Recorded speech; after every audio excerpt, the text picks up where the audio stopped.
বন্ধুরা, আমি প্রতিদিনই মিঠিঝোড়া গল্পের পাশাপাশি আমি আমার ডেইলি লাইফস্টাইল ব্লগ শেয়ার করি। প্লিজ আমার ভিডিওগুলো দেখে আমার পাশে থাকবে। আজ আমি তোমাদের সামনে নিয়ে চলে এসেছি একেবারে নতুন স্বাদের ভিন্ন ধরনের একটা রেসিপি নিয়ে, মানকচুর ডাঁটা রেসিপি। তো চলো আজকের ভিডিওটা শুরু করা যাক। আজকের মিঠিঝোড়া ধারাবাহিকে দেখা যাচ্ছে যে নীলু এবং অনির্বাণের কড়া অশান্তি সহ্য করতে না পেরে এবার এক পর্যায়ে এই শহর ছেড়ে চলে যাওয়ার সিদ্ধান্ত নিল রাই। রাই অফিসে যাওয়া মাত্রই ওর বসের কাছে গিয়ে বলতে থাকে, স্যার, আপনার কাছে আমার একটা রিকোয়েস্ট ছিল। আমি আশা করব যে আপনি আমার সঙ্গে কোঅপারেট করবেন। রাইয়ের বস বলতে থাকে, অফকোর্স, তোমার যদি কোনো টাকা পয়সার প্রয়োজন হয়ে থাকে তাহলে তুমি বলতে পারো। আমি কিন্তু ভেবেছিলাম যে তোমার খুব শীঘ্রই কিন্তু আমার স্যালারিটা বাড়িয়ে দেব, কারণ রাই, তুমি যে সিনসিয়াসলি কাজগুলো করো, তোমার মতো এরকম ডেডিকেট এমপ্লয়ি পাওয়া অনেক ভাগ্যের ব্যাপার। তোমাদের মতো এমপ্লয়িকে যদি না কোম্পানি থেকে প্রমোশন করা হয় তাহলে কিন্তু তোমাদের মতো এমপ্লয়িকে অসম্মান করা হবে। রাই বলতে থাকে, আমাদের মতো এরকম মানুষদের সঙ্গে রীতিমতো প্রত্যেকদিন তো অন্যায় হয়েই যাচ্ছে, আর তার প্রতিবাদ কে করবে বলুন তো? স্যার, আপনাকে আমি আজকের একটা কথা বলতে চাই। আমার মনে হয় না আমি কন্টিনিউ এই ডিউটিটা করতে পারবো, তাই আমার প্রমোশনের তো কোনো প্রশ্নই আসে না। তখনই রাইয়ের বস এই কথা শোনা মাত্রই নড়ে চড়ে বসে বলতে থাকে, কেন রাই, তোমার ডিসিশনটা কি আমি জানতে পারি? আর সেটা যদি তোমার ব্যক্তিগত হয়ে থাকে তাহলে কিন্তু ভেরি ভেরি সরি, আমি কিন্তু সেটার মধ্যে ইন্টারফেয়ার করতে চাই না। তা সত্ত্বেও তুমি যদি আমাকে বলতে চাও তাহলে আমার বুঝতে সুবিধা হতো। রাই বলতে থাকে, স্যার, আমার এই শহরটা আর আমাকে শুট করছে না, এই শহরটা আমাকে আর আপন করে নিচ্ছে না। তার চেয়ে বড় কথা, আমি যে এই জবটা এখানে করছি সেই জবটা অন্য কোথাও আর করতে পারবো কিনা আমার মনে হচ্ছে না, কারণ সেখানে অন্তত আমাকে পোস্টিং করা হবে না। আর আমার তো মনে হয় না যে এই অফিসে অন্য কোনো ব্রাঞ্চ আছে বলে। যদি থাকতো তাহলে আমি সেইখানে গিয়ে আমি আমার জবটা কন্টিনিউ করতাম। আমি আপনাকে নিরাশ করতে চাইনি, কিন্তু স্যার, আমি কোনো মতেই এই শহরে আর থাকতে চাইছি না। আমি যত তাড়াতাড়ি সম্ভব এই শহর থেকে আমি চলে যেতে চাইছি। রাইয়ের বস বলতে থাকে, না, তুমি কি করে এখানে রেজুলেশন দিয়ে চলে যেতে পারো বলো তো? তোমার মতো একটা এমপ্লয়ি পাওয়া আমাদের অফিসের ভাগ্যের ব্যাপার। তার চেয়ে বড় কথা, তুমি যখন সিদ্ধান্ত নিয়ে ফেলেছো যে এই শহর ছেড়ে চলে যাবে, তাহলে আমরা তোমাকে জানিয়ে রাখছি যে আমাদের আরো একটা ব্রাঞ্চ আছে, আর সেটা বেনারসে গিয়ে তুমি কিন্তু কন্টিনিউ তোমার জবটা করতে পারো। কথা শোনা মাত্রই রাই বলতে থাকে, স্যার, আপনি বরং সেই কাজটা করুন, যত শীঘ্রই সম্ভব আমার ট্রান্সফারের কাজটা করে দিন। আপনি যত শীঘ্রই সম্ভব এই কাজটা করে দিলে আমি তত তাড়াতাড়ি এই শহর ছেড়ে ওখানে গিয়ে কন্টিনিউ জবটা করতে পারবো, কারণ আমার পক্ষে আর মোটেও সম্ভব হচ্ছে না এই শহরে থাকা। আর আপনি যদি আমার এই কাজটা করে দেন তাহলে আমি সত্যিই আপনার প্রতি কৃতজ্ঞ থাকবো। অন্যদিকে রাইয়ের বস বলতে থাকে, এটা কি তুমি নিজের মন স্থির করতে পারছো না তার জন্যই, নাকি কারোর ওপর অভিমান করে এখান থেকে চলে যেতে চাই? তোমার কি লাইফের অশান্তি থেকে তুমি এইগুলো সিদ্ধান্ত নিয়েছো? না, আমি যদিও তোমার পার্সোনাল লাইফে ইন্টারফেয়ার করতে চাই না, আমি চাইবো যে তুমি তোমার পরিবার নিয়ে একবার কথা বলো। তুমি নিশ্চয়ই যেখানে শিফট হবে বলছো সেখানে তোমার পরিবার নিয়ে শিফট হবে না? তখন রাই বলতে থাকে, কোনো প্রশ্নই আসে না। যেই পরিবারের জন্য আমি এখান থেকে চলে যেতে চাইছি সেখানে আমার পরিবারকে নিয়ে গিয়ে আমার ভাতৃজি অর্থাৎ চরকি থেকে শুরু করে সবার জীবনটা উথাল পাথাল হয়ে যাক, সেটা আমি চাই না। তারা আমার পেছনে শুধুমাত্র ছুটাছুটি করুক, সেটা আমি চাই না। তারা বরঞ্চ এখানেই থাকুক, আমি যেখানে কাজ করব সেখান থেকে আমি আমার সাধ্য মতো আমি তাদেরকে আমার উপার্জনের টাকা পয়সা পাঠাবো। আমার মনে হয় আমরা দূরে থেকে আমরা একে অপরের এই সম্পর্কটা ভালোভাবে সেটেল করতে পারবো। আমার মনে হয় কাছে থেকে আমার জন্য এই সংসারে যে পরিমাণ অশান্তি হচ্ছে তার জন্য আমি যদি দূরে চলে যাই সব থেকে বরং ভালো হবে। তো বন্ধুরা, এই ছিল মিঠিঝোড়া ধারাবাহিকের নতুন আপডেট।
বন্ধুরা, আজকে চলে এসেছি মানকচুর ডাঁটা দিয়ে রান্না করব। তো এটা একটা পুরনো দিনের রান্না। তো এখনকার দিনে তো সার বিশেষ সবুজ সবুজ খাবার খেয়ে আর আমাদের এই দিকে আর নজর আসে না। তো আজকে চলে এসেছি এই ধরনের একটা রেসিপি নিয়ে। তো ভিডিওটা পুরো দেখতে থাকো, আশা করি আজকের ভিডিওটা তোমাদের খুব ভালো লাগবে।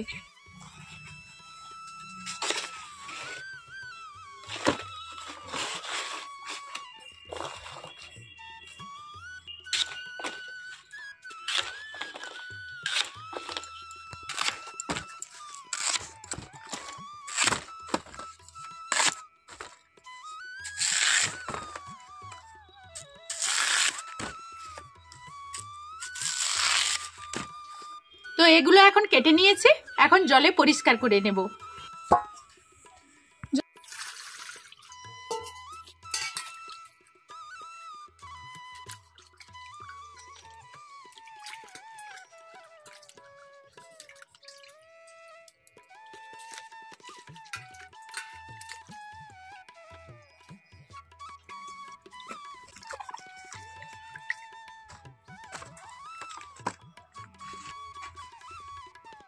তো এগুলো এখন জলে পরিষ্কার করে নিয়েছি, আমি এগুলোকে কেটে নেব।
তো মোটামুটি ভাবে এখন আমি কিন্তু সব জোগাড় করে নিয়েছি।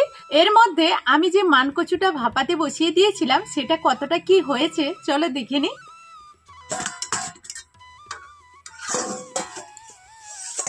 কতগুলো এখন কিন্তু অল্প হয়ে গেছে, এগুলো এরকমই।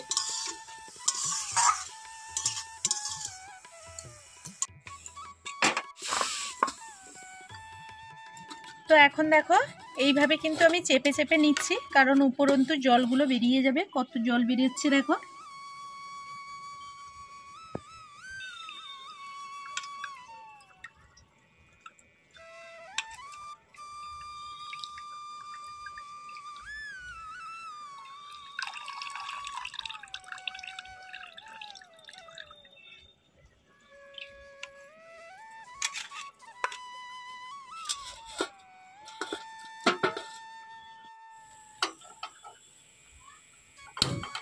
এখন আমি গ্যাসটা জ্বালিয়ে দিয়েছি, কড়াইটা বসিয়ে দেব।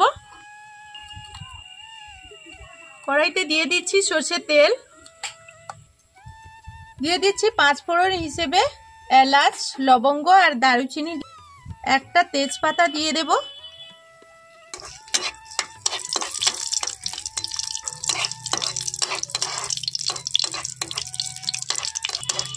গরম মশলার সুন্দর একটা ফ্লেভার চলে আসলে এখন এর মধ্যে দিয়ে দেব আদা আর জিরে যে বেটে রেখেছি।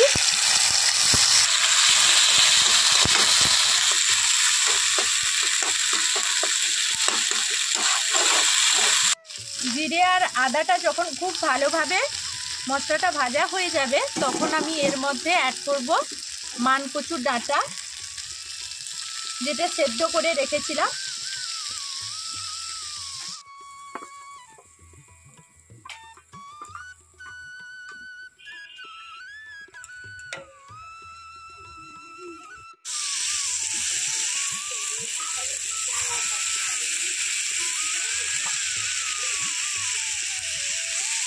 এখন দিয়ে দিচ্ছি হলুদ গুঁড়ো, দিয়ে দিচ্ছি লঙ্কার পরিমাণটা তোমরা একটু স্বাদ বুঝে দিয়ে দেবে। এখন দিয়ে দিচ্ছি স্বাদ মতো লবণ। স্বাদের ব্যালেন্সটা ঠিক রাখার জন্য দিয়ে দিচ্ছি চিনি।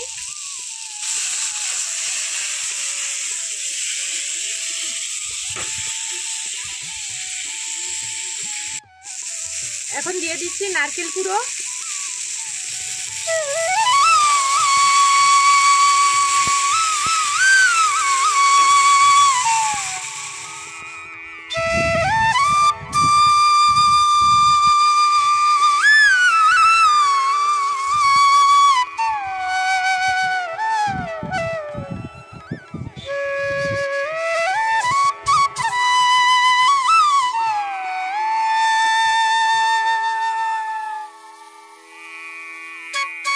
গোবিন্দভোগ চালটা বেটে রেখেছিলাম, ওটা দিয়ে দিলাম।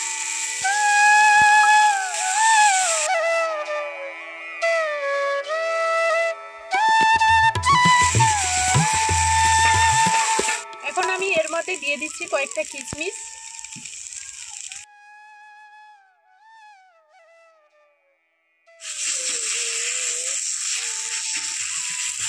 কিশমিশটা আমি আগে থেকে ভিজিয়ে রেখেছিলাম।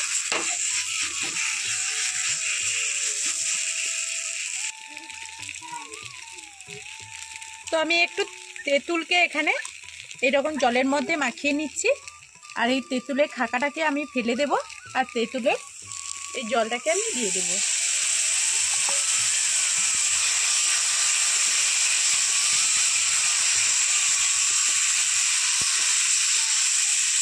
তো এখন আমার রান্নাটা কমপ্লিট হয়ে গেছে, আর এটা আমি এখন নামিয়ে নেব। এইভাবে খুব সহজে বাড়িতে মানকচুর ডাঁটা আমি রান্না করে ফেললাম। তো বন্ধুরা, আজকের ভিডিওটা যদি তোমাদের কাছে ভালো লেগে থাকে তাহলে অনুরোধ থাকলো এই রেসিপিটা একবার হলেও ট্রাই করবে। তো এখনকার মতো এই ভিডিও থেকে বিদায় নেব, ফিরে আসবো নতুন কোনো ভিডিও নিয়ে। ততক্ষণ সবাই সবার পরিবারকে নিয়ে ভালো থাকো, সুরক্ষিত থাকো।